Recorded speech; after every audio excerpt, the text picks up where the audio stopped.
The mystery of Mars's moons has some fascinating prospects. It's today's Talkin' Science Story of the Week.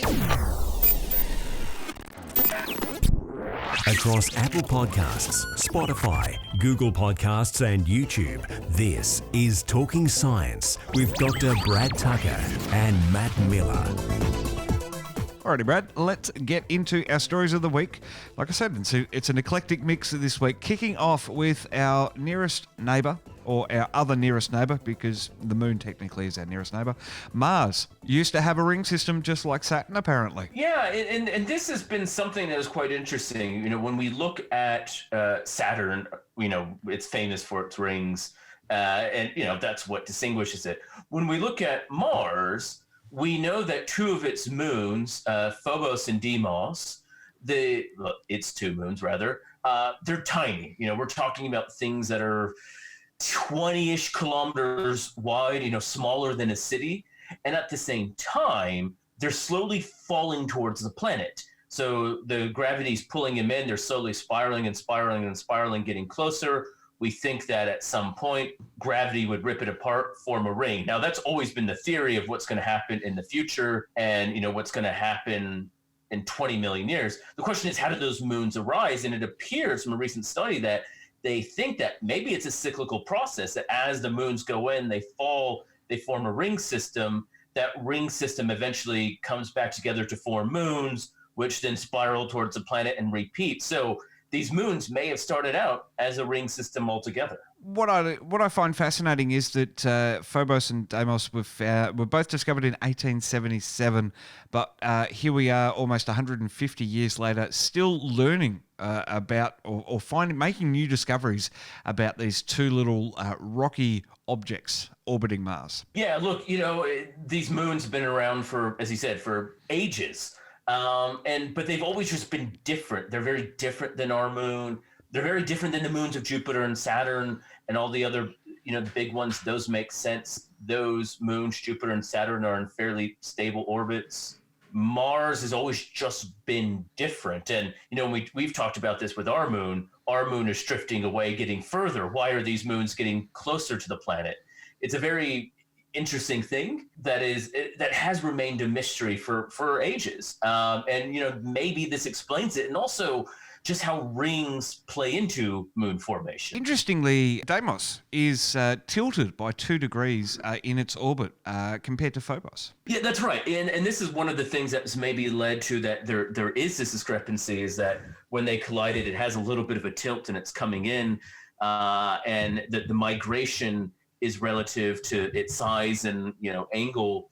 You know, it's always been thought these were captured asteroids. These look very different. You know, Mars is so close to the asteroid belt, it kind of makes sense.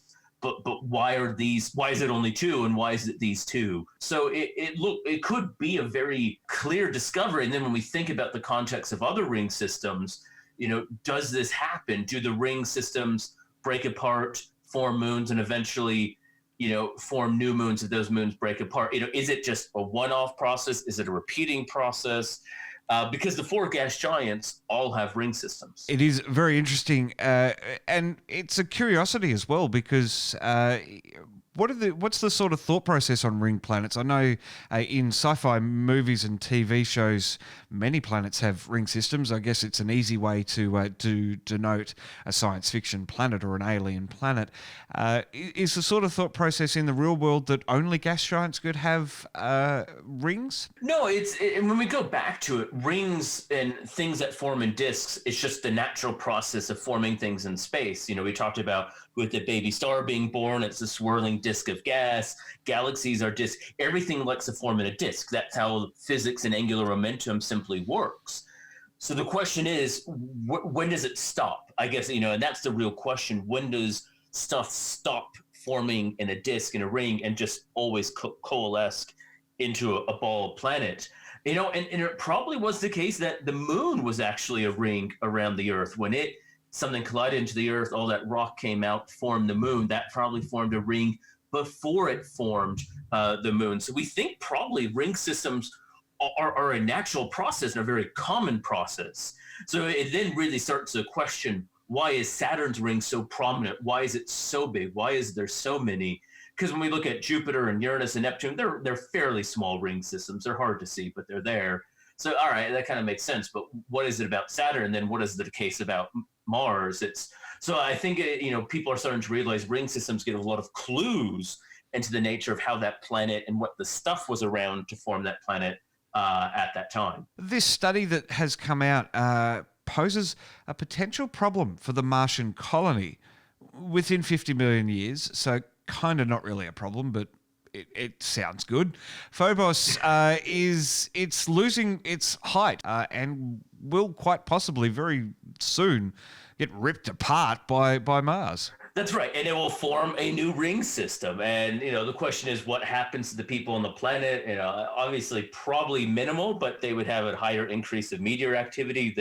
The atmosphere of Mars is a lot weaker. Therefore, you'll get a lot more crater impacts. And then I think the question is, if this process really happens, that it breaks apart, forms a ring, comes together, forms moons, breaks apart, at some point you will slowly lose material and energy in that process. And at some point you would think that it would stop altogether and there would just be not enough stuff and the moon system would completely disappear.